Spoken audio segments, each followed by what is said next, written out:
Hi, I'm Meta Spencer. Let's go to Santiago, Chile today, shall we? And let's talk to Professor Hugo Benedetti, who's an economist, and he's going to explain something really important to me, which has just become important to me in the last half hour, or even less. I had some passing academic curiosity about cryptocurrency, and he's going to explain that to me. But it was not in really part of my game plan in any sense. I don't ever intend to use cryptocurrency, as far as I know, and I had only a passing interest in it, just out of puzzlement. But I was just in another conversation with people in Europe. There were about 50 or 70 people who had been involved with something called the Helsinki Citizens Assembly, which I used to be very active in during the Cold War. And some of these people have got back together, and there are more new people, and it's going to be a great thing, but it's by Zoom now. And I was just talking a few minutes ago, with a guy who was the head of a breakout group. And I told him that I was going to be doing a talk show with somebody about cryptocurrency today. Well, this breakout group, it seems, was about, the topic of the conversation was how we can help dissidents in countries that are, mostly Russia. The Russian dissidents who oppose the war need support, or we hope to tap into their network, if there is one, and do what we can for them. And this fellow said, well, the best thing that we can do is to figure out how to use cryptocurrency, because they can't send money back and forth, but the cryptocurrency is a way around that.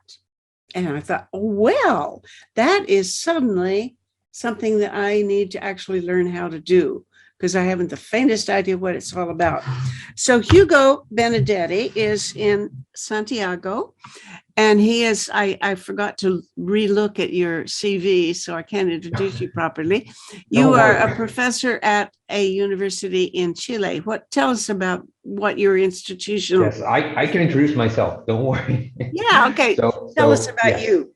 I am an assistant professor at ESE Business School, which is the business school from Universidad de los Andes in Chile, which is different from Universidad de los Andes in Colombia. And my area of expertise in terms of research is cryptocurrencies and blockchain technologies applied to financial applications. Going back to your first statement that you probably won't use cryptocurrencies, you might not directly use them, but I sure hope that indirectly you will. When we think about this as a technology, not as Bitcoin or a cryptocurrency per se, but as blockchain technology, what we usually see is that people use technologies in ways that they don't really need to understand, or they don't really need to relate, but still use them. So some people that are using Santander Bank, which is a large bank, I don't know if it's available in Canada, but if you're doing Santander Bank, it's a Spanish bank that it's mostly global, but I don't know if it's available in Canada. How do you spell it? Santander, Santander. Never heard of it. Okay. Anyway, so that bank, some of their international transfers between Santander Bank users are done using cryptocurrencies. So they use cryptocurrencies as a backend for international transfers. Now, the user doesn't really know that. The user is just transferring euros to, I don't know, Colombian pesos. They don't know that cryptocurrencies is being used as a sort of a highway to connect currencies between different countries. So again, going back to what you said in the beginning, well, maybe you will, but you just won't know, because there's no need for you to know that you're using cryptocurrencies. It's just technology. But now he just gave me a reason why I might actually become very involved, because I've had a longstanding interest in supporting dissidents in Russia. That's for I wrote a book about it, But if there are dissidents opposing Putin in Russia that we need to help, then I'm right there. I'm really eager to be involved with that. And it might be that one of the ways of helping them is to enable them to transfer money through block, what do you call it? So blockchain, or what's blockchain or cryptocurrencies or crypto assets in general. There are different types of crypto assets. Some of them use blockchain technology, others don't. But the key point is that most of them follow a decentralized issuance process where there is no single entity that can either control the currency or the item that it's been issued. There's in most cases there is no censorship, so you cannot exclude anyone from joining the network, and it's also an open source network, meaning that people can adapt it and change parts of the protocol in order to create new technology with it. So why are dissidents around the world? So we're seeing it now with Russia, but we saw it with Afghanistan, we saw it with Venezuela, we've seen it with Zimbabwe, Argentina. This is a way for people in the country to have an alternative monetary system. And this is not just about being able to save money. For instance, if there is a large inflation within a country, one of the things that governments usually do is restrict purchasing of foreign currency. So they restrict access to dollars. Why?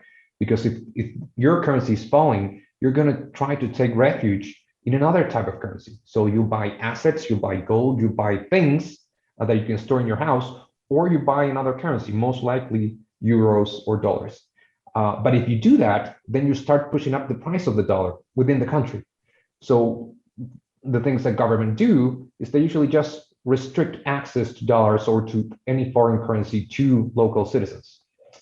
So what's your alternative?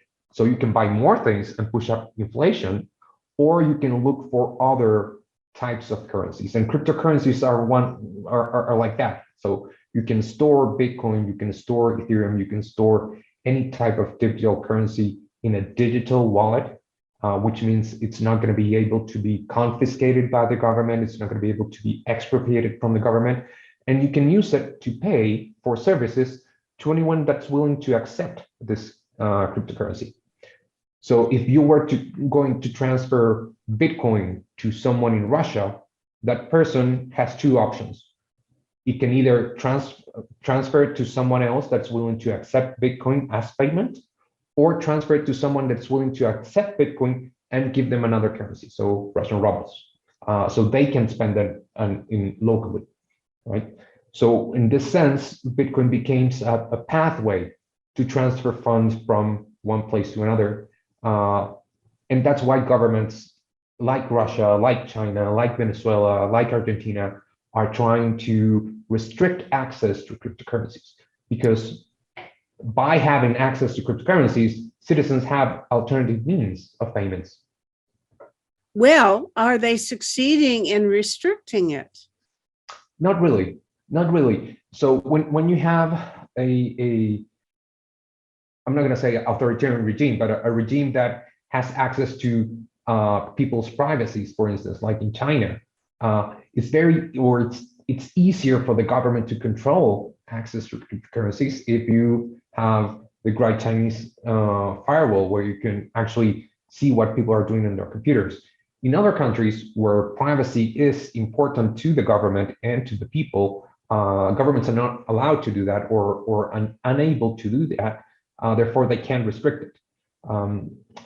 But still, I mean, we have alternative means, and Chinese users and Russian users have alternative means to access information. So as long as you have an internet connection, you will be able to, in some way, handle some type of cryptocurrencies. There are thousands of different cryptocurrencies. So while Bitcoin might be very well restricted because it's it's one of the most basic cryptocurrencies out there, there are other types of currencies that have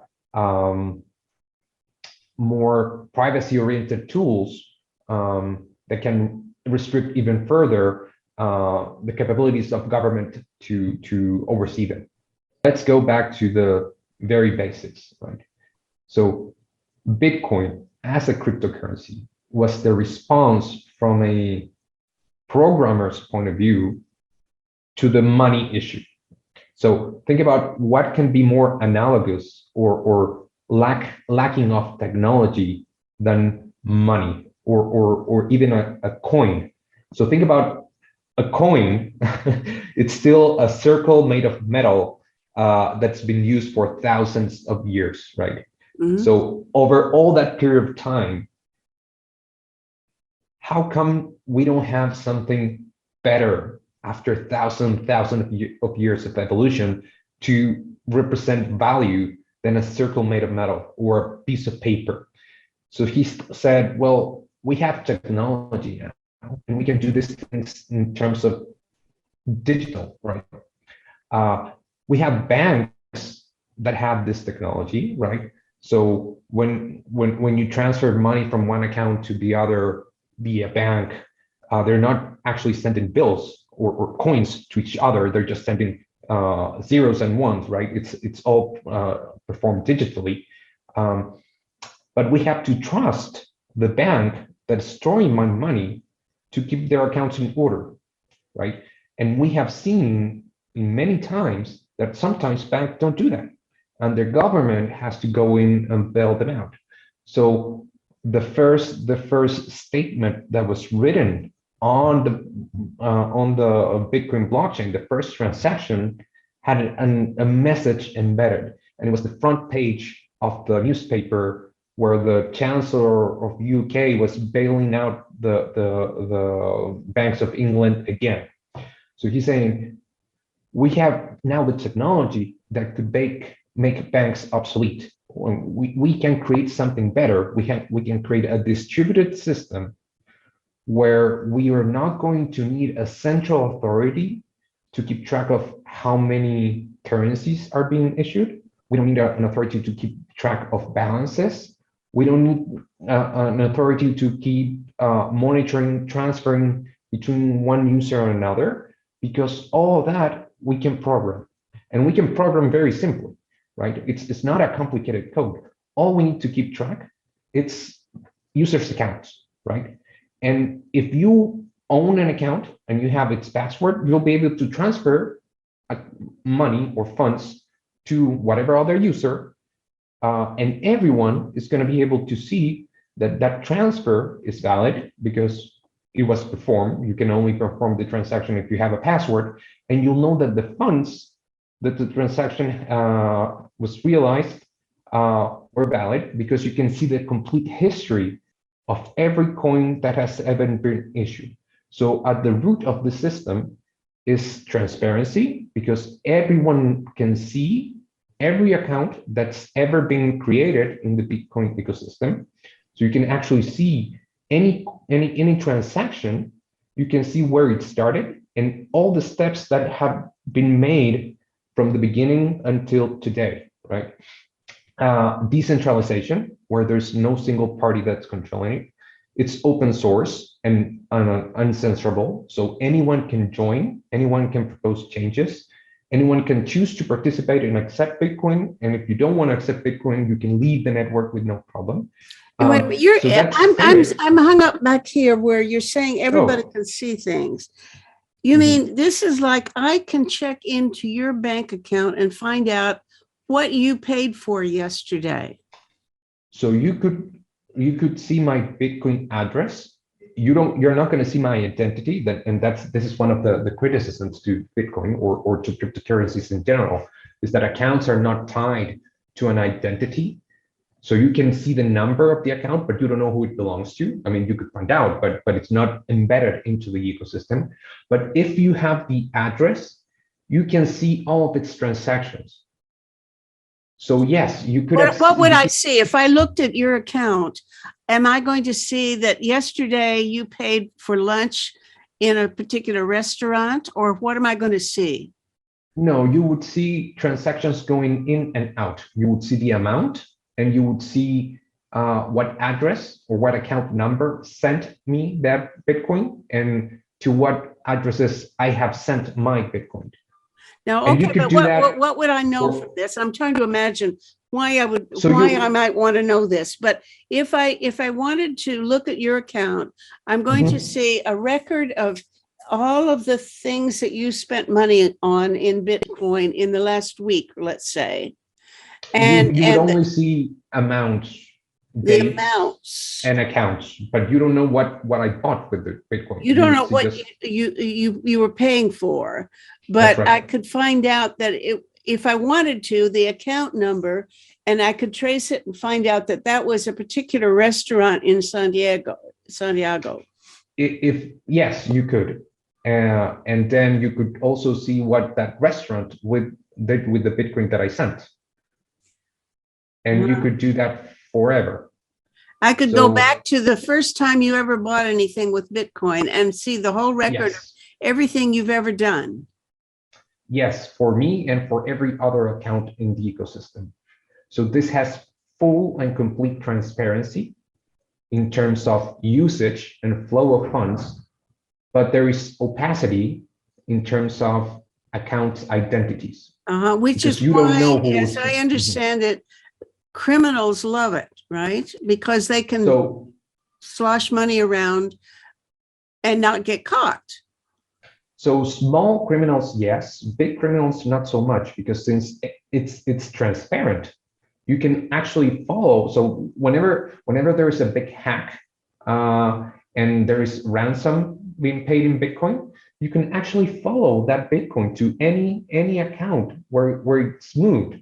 So if you know that the Bitcoin you're receiving was part of a ransom attack, you're probably not going to take it, right? In the US, there is a blacklist of accounts, of Bitcoin accounts that are linked to terrorism, for instance, and you are unable to receive Bitcoin from those addresses. So in terms of again tracking, it's very easy, right? So you can track Bitcoin easily. The problem is linking it to a specific identity. So for big amounts, you'll be willing to do that tracking and find out that this address that has $1 million is probably a high net worth individual, and we want to make sure that he's paying taxes. Okay, so the IRS in the US, it's going to be able to, or it's going to make efforts to find out who that is. But if you have $10, well, they're probably not going to make that effort, right? So you can use technology to find out the identities of people and link them to addresses, but it's only going to be done for the accounts that are worthwhile doing it. Right? Now, if we go back to the case of dissidents, that's also a problem for dissidents. I mean, because they're receiving funds that might be traceable if the government spends enough time doing the tracing.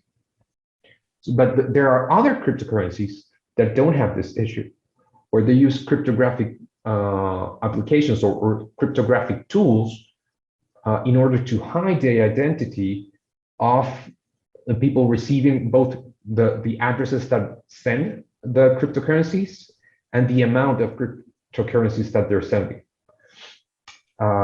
So it's complicated, but there is a medical proof that makes this happen. So you can transfer anonymously, where you don't know the address of the people that's sending, and you don't know the amount of the how much cryptocurrency you sent, and you don't even know how much money the account where you received holds. But you know that you can spend it. I mean, the only person that can know how much money is in an account is the owner of the account. So those are the cryptocurrencies that are and those are the riskier for ones governments. that in other words, the people the criminals would use that, and so would my dissident friends if I have any. Yes, but what's the risk? If you are a hacker and you want to get paid, it's very difficult for you to tell them, Mr. User, if you want your computer back, go buy Monero or go buy Zcash, which are examples of these privacy cryptocurrencies, because it's very difficult to get them. So he'll ask ransomware in Bitcoin because you can get that very easily, and he'll worry about trying to launder it through many stages and try to get this privacy coin at the end. But if you're a criminal, you need to ask for ransom, something that users can get. If you're a dissident and you're requesting funds from the outside, it's difficult for you to ask for Zcash because users in other parts of the world are probably not going to be able to get Zcash. So you'll ask for Bitcoin, and then you'll figure out how to transfer that money or how to cover the tracks of that money once you get it. Okay. But the predicament of the criminal is exactly the challenge that the dissident would face. Exactly, right? You don't want the government to know what you're up to. Okay. All right. Well, I don't have any criminal. I don't have any criminal friends, but I'm going to have a lot of dissident friends pretty soon, I think. But it's not just criminals. I mean, it's people that are concerned about their privacy. If the government is going to be prosecuting you just for having this conversation about supporting dissidents, well, maybe you don't want this conversation to be figured out by the government, right? If I were to try to find out something, what would it look like? A spreadsheet, or what would I get? That the user interface is still very, very behind. So it's not simple for users to use cryptocurrency. It's difficult to get them. It's difficult to make transactions.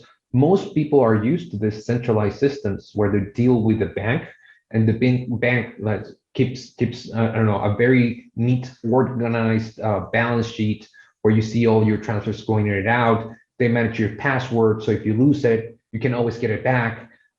They can check whether the address that you're sending your money, the account number of the person that you're sending your money is the correct address. And if you made a mistake, you can probably get the money back from the other bank.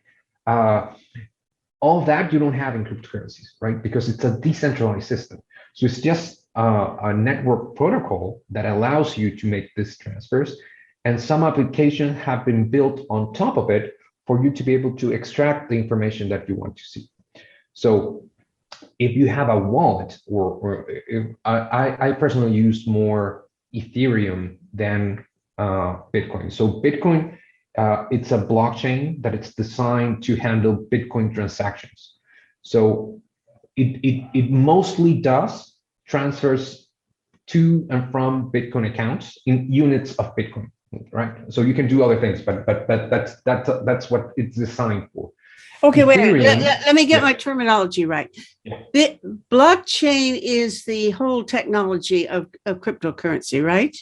Yes. And there are particular brands or you could say companies within it, like Bitcoin, and what else? Ethereum, it's another blockchain. Yeah. Ethereum, yes.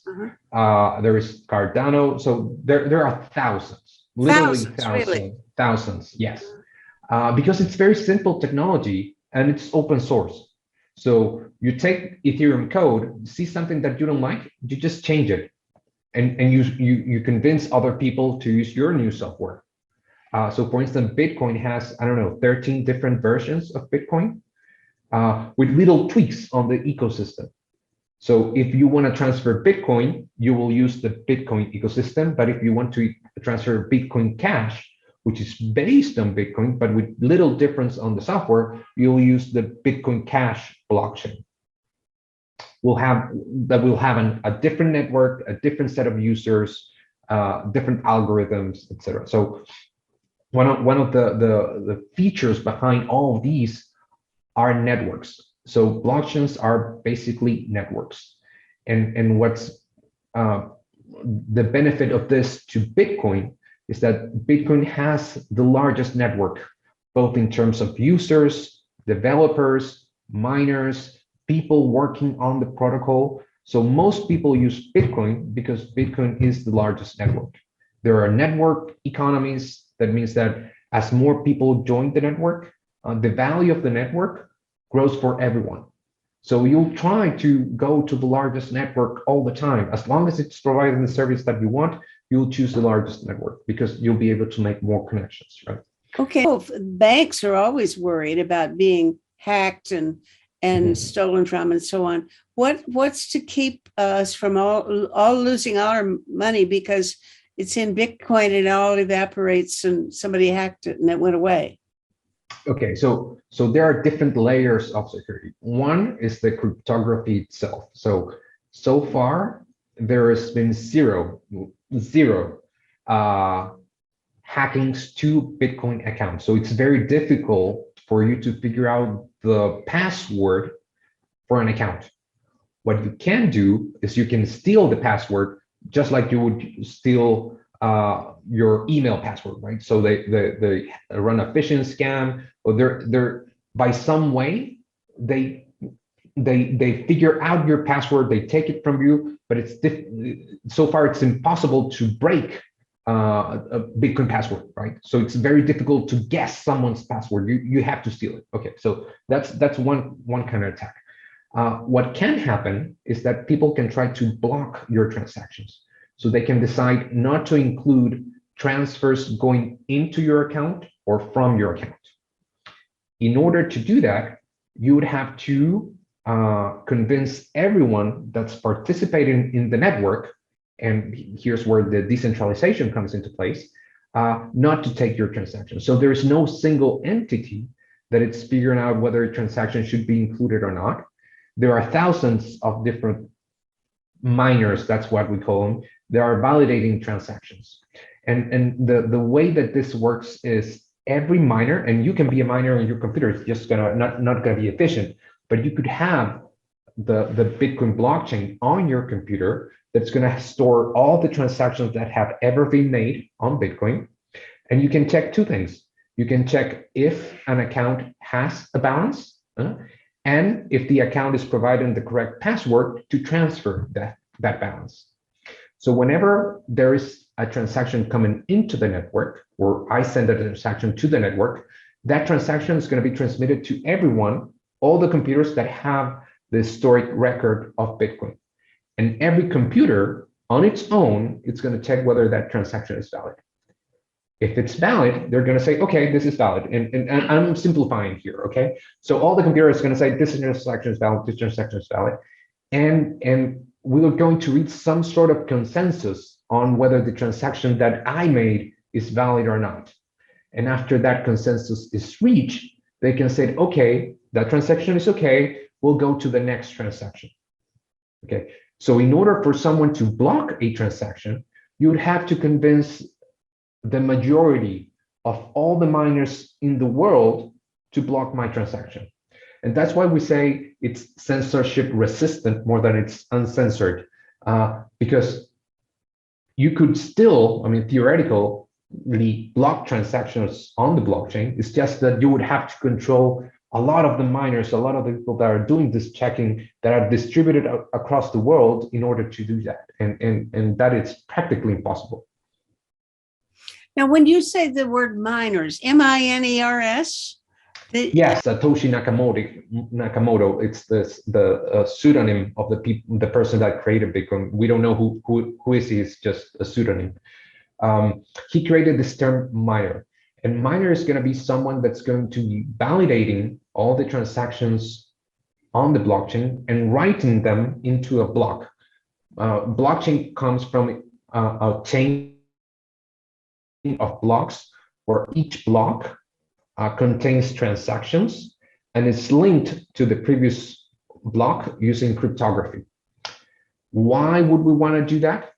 Because if all the blocks are chained together, in order for you to change block number 5, you'll have to change all the blocks that come after block 5, because all the information is linked, right? So whenever you write a new block, that block will have a residue of all the information of all the blocks that were written before. So if we are currently writing block number 15 and you want to change something from block 12, you have to change block 12, block 13, block 14 until the current block. And that also provides another layer of resistance, because not only you're unable to block current transactions, but if you wanted to modify past transactions, you're going to have a hard time, because you have to rewrite all the information that has been written since that past moment. And okay, and here we go to the miners. The people that do this process, that follow this process, they're called miners, and they receive a reward, which is called the mining reward. And it's new Bitcoin that are issued in the protocol. So all the Bitcoin that it's created is going first to the miners, and then they choose how to distribute, how to spend it, et cetera, et cetera. So Bitcoin is mined, as in it's created in each block that is written on the blockchain. Miners are paid in effect, or they miners take are paid in Bitcoin. So each time they write a new block, new Bitcoin is issued and it's awarded to that miner. So if we go back to the beginning where there was no Bitcoin, Bitcoin did not exist, and this person decides to create this new software that is going to be writing transactions. He said, each time you write a transaction, you're going to receive a little reward. Right? And that's where the first 50 Bitcoins came into existence. And there was just 50 Bitcoins in the whole ecosystem. And nothing happened because there were no transactions, there were no other addresses. So over time, the only people that were running the protocol, which was Satoshi, the pseudonym, and other people that freely choose to join the network, they started receiving Bitcoin rewards, or this mining reward that was 50 Bitcoin per block. So after, I don't know, a few months, you will have tens of thousands of Bitcoins that are distributed among these miners. And what they could do with Bitcoin, they could just transfer between each other. And that happens for over a year, until at some point, people decided, okay, I am willing to pay for things in Bitcoin. And that was like the first Bitcoin recorded transaction where someone decided to accept Bitcoin in payment for a pizza. Say, when they were just exchanging it among themselves, what were they doing? Were they exchanging anything of value, or were they just trading things that had no value, just for like monopoly pieces that or something? This was just monopoly pieces. There was even less than this. This was an experiment. Bitcoin was meant to be a social experiment where participants from a cyberpunk blog installed this program just to figure out if a system like this could exist. Because it was a very weird creation. I mean, how can we create a monetary system that could replace banks, central banks, international SWIFT, all the economic infrastructure that enables financial transactions were going to be replaced by a code of, I think it's less than 150 lines of code, right? So it was a very basic, it is still a very basic program, but with a very clever way of coming around certain problems, right? And this blog, or this ecosystem of cyberpunks adopted it, and it started growing, and it started working because it's a system that works. I mean, there is a logic to the monetary issuance. It's well known, and it's, if people are willing to receive this item in payment, then it can become a currency. So think about, I don't know, the usual example I give is when we see a movie about jail or prison, the inmates' currency is usually cigarettes, right? It's not because cigarettes are a currency. I mean, it's just something that you can store, right? You can get it from the outside, and you can use it as a means of payment within the jail system. You're not going to smoke it. You use it as a currency. Okay, so if people can use cigarettes as currency, people have used salt as currency. When there's war, people go back to regular trade and barter. Why can't we create a digital system where people that are willing freely to accept payment in Bitcoin? Why can't we have it? The value of a Bitcoin has increased. Yes. How come? If you're just trading things, then how can the value of anything go up or down? Okay, so it depends on how the value of Bitcoin and any other cryptocurrencies depends on what the market is willing to pay for it. So since there is scarcity, there is a fixed amount of Bitcoin that it's growing, right? Then you do know how much Bitcoin is going to be issued at each point in time. There is more people that want it and they're willing to buy it for, I think the price now it's like $40,000 or around 40,000. If there is demand for it, the price is going to go up. If there is less demand for it, the price is going to go down. So why did the price go from 5,000 to 40,000? It's because more and more people are willing to purchase it at the current price level. But I thought you create new ones. I mean, if it gets scarce, why doesn't somebody just create a new one, and then therefore that the price wouldn't rise, would it? It would, if you convince people that the new Bitcoin is better than the old Bitcoin, and that has not happened. Remember that I said that it's open code and you can just copy paste it and change a few things and then call it Bitcoin Cash or Bitcoin Standard or whatever Bitcoin, right? So we'll create meta Bitcoin, okay, and we'll distribute it to your dissident friends. They need to convince a lot of people that meta Bitcoin is better than Bitcoin because it's different. It's not the same. You're going to check it in the Bitcoin blockchain and you're not going to see meta Bitcoin. You're just going to see Bitcoin. The only system that holds meta Bitcoin is the meta Bitcoin blockchain. So the only way for you to create a new currencies is to create a completely new system. Bitcoin has a finite number of Bitcoins, and Yes. and there will never be any more in Bitcoin itself, right? As long as we agree on it. Oh. Because we could change it. And people could decide, okay, we're not going to use this Bitcoin anymore. We'll create this new Bitcoin that has infinite issuance. And maybe we'll switch to this other chain. But this other Bitcoin will have a different value because, like you said, the issuance can be infinite. And why would we want to do that? Okay, so there are some currencies that have infinite issuance. So there's a different type of currency called stable coin, which tries to follow or link its price to the price of something else. So most stable coins try to follow the price of the dollar. So they say, okay, so we have a certain amount of, we'll call them, I don't want to name any projects, so we'll call them the dollar coin. So if the price of the dollar coin goes above $1, we'll issue more dollar coins.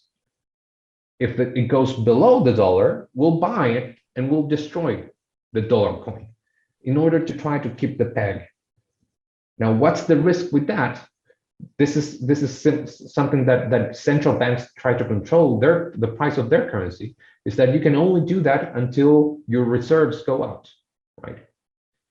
So if the price of the dollar coin keeps going down and the people that are purchasing the dollar coin to keep the price steady run out of reserves, then the system breaks down. And we've had a lot of projects that failed because of that, because the prices started dropping and they couldn't keep the price up because the reserves run out. There are many different flavors of cryptocurrencies, okay? And most of these are trying to replicate current financial infrastructure, right? Some of them do it better than others, right? So for instance, I don't know if you remember from the news that Facebook at some point tried to issue its own cryptocurrency that was going to be called Libra, then it changed its name to Diem. The idea behind that was to have a cryptocurrency that was backed by a basket of different fiat currencies from different countries, right? So you would have a basket of 100 different currencies that was going to be a big reserve pool, and you would have a universal coin, a cryptocurrency that was backed by this reserve. Now, a lot of countries didn't agree to it due to the reasons that we've discussed so far. I mean, currencies give governments big power, right? Because at the end, it gives them control of the financial system or ecosystem within their countries and across the world for countries that have influence, like, I don't know, US on the UN or the euro. So they have influence beyond their borders. So countries are not going to be able to give that up easily, right? So this project presented a lot of risks for those currencies, right? And those governments, because to have a social network with billions of users in one click, give them all a bank account where the bank was going to be ruled by the same. It was a different project, but still it was under the umbrella of Facebook. You would have a seriously big bank running international transfers across the world, right? So that was really risky, and there are several reasons why the project didn't move. I mean, it was a big consortium of companies. They started falling off the consortium little by little. At the end, Facebook canceled it. But it's something that, I mean, technologically, it's very simple to launch something like that. The problem is getting governments to agree on it. What is problematic about using blockchain technology in general? So one is that there are many scams. I mean, it's such a simple technology that literally we can launch MetaCoin in less than 5 minutes, right? So we could create a software that is going to issue MetaCoins to anyone that joins the network in less than 5 minutes, right? And you could have that, and many people figure out that was a very good thing to do, to launch their own coins. So talk shows could have their own coin where users or viewers could purchase these coins and send tips to, I don't know, hosts or to interviewers and buy merchandise with this coin. And since it's so simple, then maybe I could just create MetaCoin without you knowing it. I'll reach out to your viewers and say, hey, I'm Hugo. I was on the show with Meta. We are launching a new coin. Buy it from me. I'll give you a 50% discount. And maybe a lot of your viewers would say, hey, I want to support her cause. I'm willing to buy it. They'll send me money, and then I disappear, and you get nothing, right? So it's very simple to do that. I think that's the biggest risk. Now, what we've seen, I've mentioned there are tens of thousands, is that even though we have many scams, most are for little money.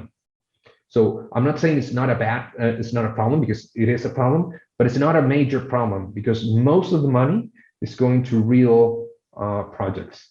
The second problem is regulation. I mean, once you give this money to a real project, how do you know that it's being spent on what the project said it was going to spend it?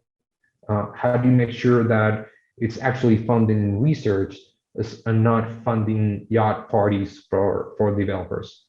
And then comes, well, how do you make sure that this, for instance, privacy coins, where you don't know where the source of the currency is and what the amount, who owns what, is used to, I don't know, fund projects that you want to fund and not criminals, money laundering, terrorism, etc.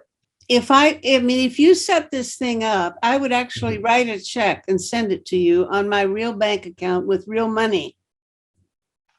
You could, or I could ask you, send me Bitcoin, because it's simpler.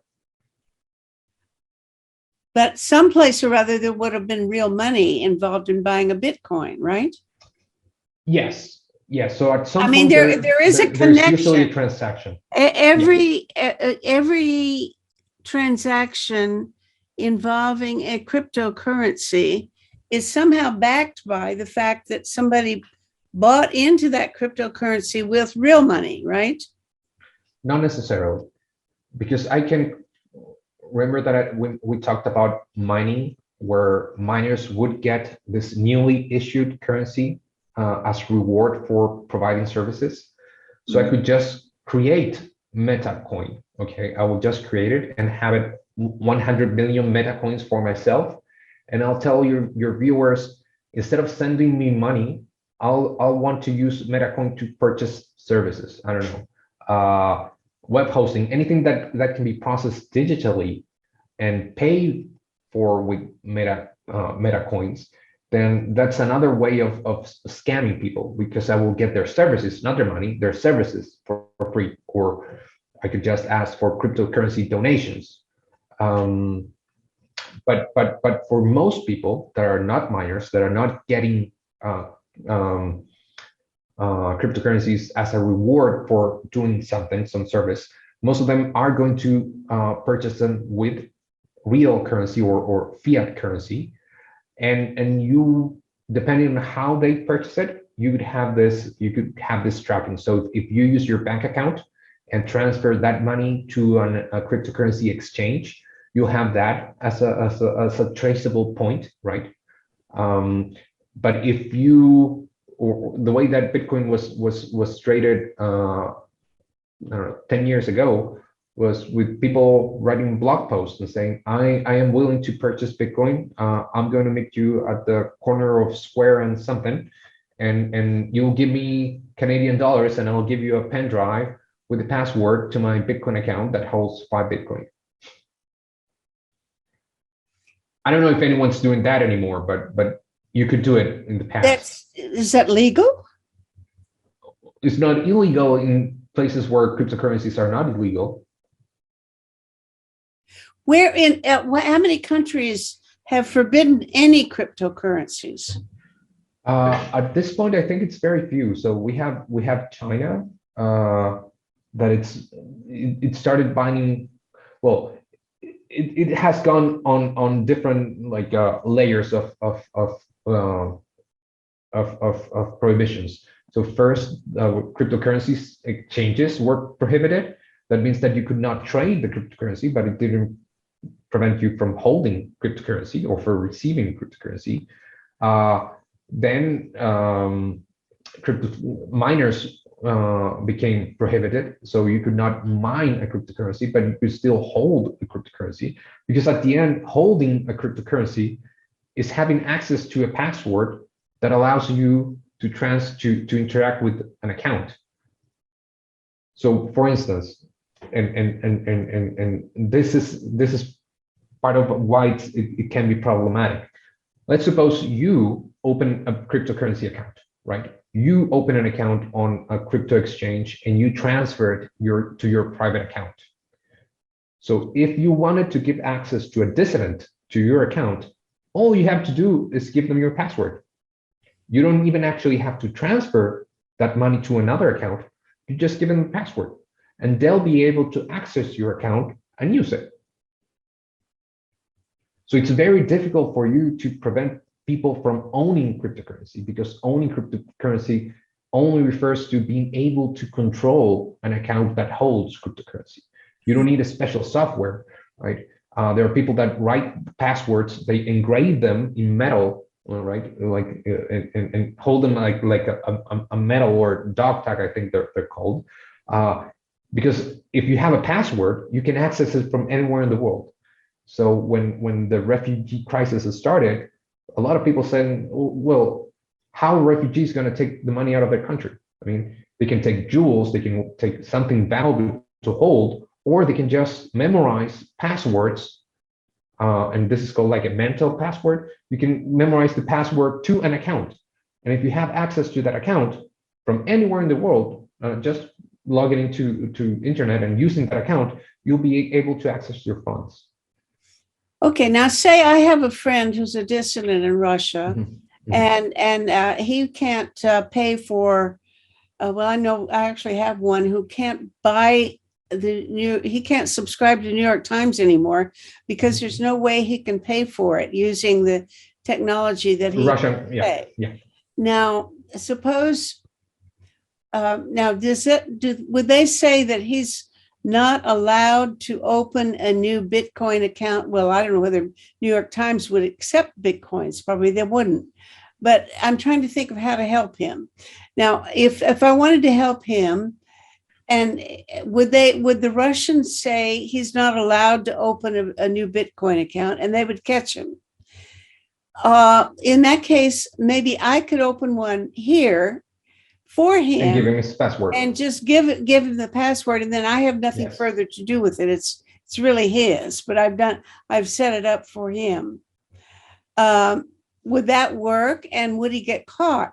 What I'm thinking is how to get people get caught. How do they enforce things? I mean, you said in China they're not allowing bitcoins. What is it they can't do with bitcoins? You say they can't be miners. Okay, but can they own an account and use it?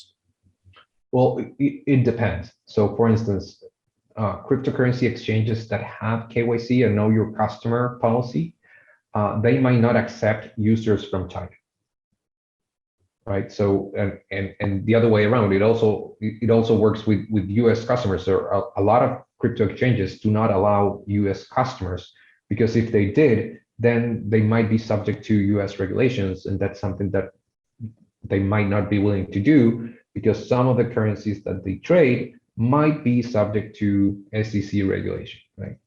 Okay, but now say I have So my friend in Russia who wants to. Of course, the limitation is the New York Times probably wouldn't accept bitcoins. yeah, So so another how way do you get around it around that? is to give your friend your New York Times password. My New York Well, Times password, but he'd still have to pay for it somehow. How would he well, you pay pay for for it? it. You I pay for pay it, for it. and Okay. Well, he just uses your that would account. just that would work for a handful of things. But say I want to have in general, there are Yeah. lots of things. Let's assume that he would want to buy here that he can't anymore, and he can't. And so if I want to help him, I set up an account for him, but it's really his account, and I'm not. He's not. He doesn't have to tell me what he's Oh. doing at all. But Yeah. I could set Well, it up. there are a number of banking regulations that I don't know that could even work with a bank. I mean, you could set up a bank account that it's only and this is not legal advice and all that disclaimer, right? I'm not suggesting you do any of these. But if hypothetically you had a banking account that doesn't have a checking account, that it's not, there's no credit line associated with it, that you can only spend the money that it's within that account, then he could use the debit card from that account to make purchases, right? You don't need to go off the banking system in order for him to use the banking services. Okay, but there's nothing uniquely valuable about blockchain that would be particularly important for helping dissidents. The uniqueness is that it's not censorable. So as long as they have someone that's willing to accept cryptocurrencies as means of payment, it would help them solve problems. Why? Because right now they're not able to receive funds from the outside because of the financial blockage, and they're not able to use their Russian accounts because of financial blockage, right? So I also have some programmers that they're getting paid through PayPal, and now they can't get paid through PayPal because of financial blockage. Not even they can't get paid, but they can't spend the money on their PayPal accounts because they're blocked. This would be in Russia you're talking about. Yes, this would be Russia. Uh-huh. Well, do you expect that there'll be lots and lots of people, enough people going around it using these subterfuge methods that it will actually undercut the sanctions that the governments have placed on financial transactions? I don't think this is going to be a way to evade all sanctions at all. Really? So Yes, people with big money, the oligarchs and stuff, this is not a technique for them. No, because like I mentioned, it's very easy to trace large amounts of money, right? You're better off traveling with a large suitcase full of diamonds than transferring Bitcoin around.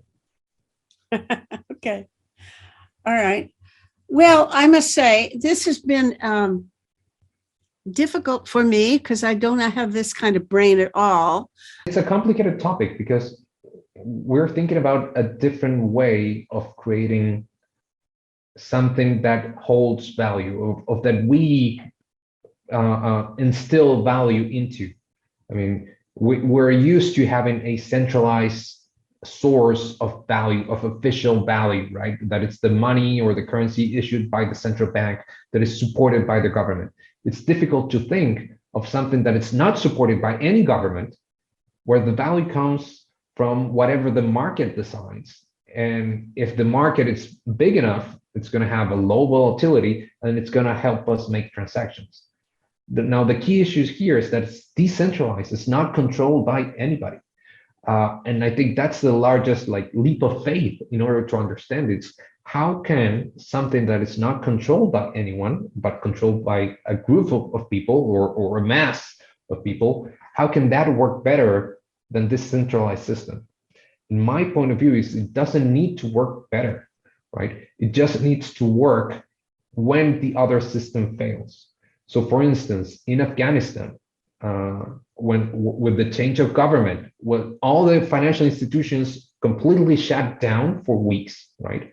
Because people were not going to work. So the banks were closed because there were no people working. You had a parallel financial ecosystem. And you just hooked into it with your computer, right? Or your cell phone or something, right? Mm-hmm. That's right. That's right. So okay, now, it doesn't need to be better than the U.S. financial system. Yeah. The last thought has to do with inflation. Mm-hmm. At one point, you made it sound as if that is a way of avoiding the effects of inflation. Is that what you meant to say, or did I misunderstand you? So it's a way for you to store value in something that it's not related to the local prices. So if you store your value or your wealth in Bitcoin, and the inflation in Chile jumps to 20%, if I had it in pesos, in Chilean pesos, I lost 20% of the value, right? My Chilean pesos are worth 20% less. If I held it in Bitcoin, it will depend on the price of Bitcoin at the time, right? What's going to depend on the global situation of Bitcoin and not the local situation of Bitcoin, right? Okay. So it's a way to protect yourself from local impacts, like inflation.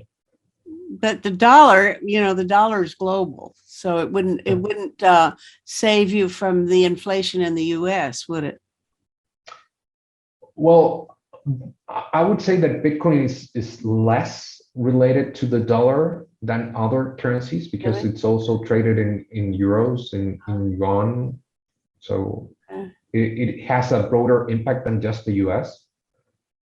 So maybe what we can do in a future conversation is try to focus on specific topics of cryptocurrency, because this is again, it's a complete different financial infrastructure. And there are different takes that we can take on how to, for instance, like we discussed today, international transfer and how to help parties that are being blocked by the government or by others. Or we can talk about savings, or we can talk about inflation. We can talk about. I'll tell you what I'll do. I'll get an economist friend to join me, or to actually do most of the talking, because, I'm not a very good interviewer on a subject like this, but at any rate, it's been very enjoyable and fun. And I've learned a little bit, and maybe if I read it and watch it 3 or 4 more times, I'll get a lot more. Okay. I wouldn't be one of your good students. I would be a C student in your class. So don't worry, but this was not a very good class either. I mean, it's an open conversation. I mean, we don't know where this takes us. No. Thank you so much. Take care. Well, thank you so much for the invitation. Bye. Take care. Bye-bye. Project Save the World produces one of these shows 3 days a week, and sometimes more. This is episode number 436. You can watch these or listen to them as audio podcasts on our website, tosavetheworld.ca. Eventually, we even post transcripts there. And when you get to that website, look around, because we have conversations going on there all the time about 6 global issues, plus potential reforms in governance, economics, and civil society. To find a particular talk show that you want to watch, enter its title or episode number in the search bar, or the name of one of the guest speakers. And after you've watched or listened, please scroll down and share your own thoughts about the show with the other viewers. This is a place for dialogue, so please join in. See you there.